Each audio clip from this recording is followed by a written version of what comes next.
how do you balance the guilt that comes with the excellence, right? We're pursuing our careers.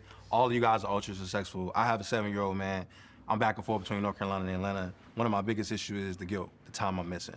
I know things are going well for me and it's gonna provide for my family, but it's time that's gonna be missed out when it comes to my child, when it comes to my mother, when it comes to all my family members. How do you guys balance the guilt when it comes to chasing what you're chasing?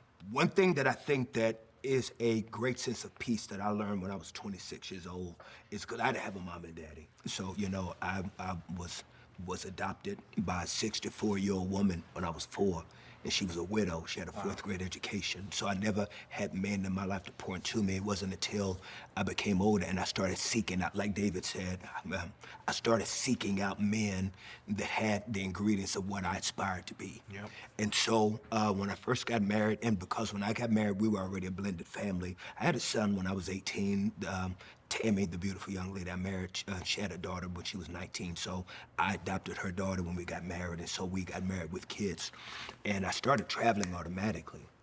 Well, my career was already being blessed, by the time I got married, God was already blessing my career and everything. And I had that conviction and had that guilt. And one of the greatest words that I've ever received that I can pass on to y'all is that God is not only orchestrating your life, he's orchestrating the lives of those around you. Mm-hmm. And he's not only your father, he's their father too.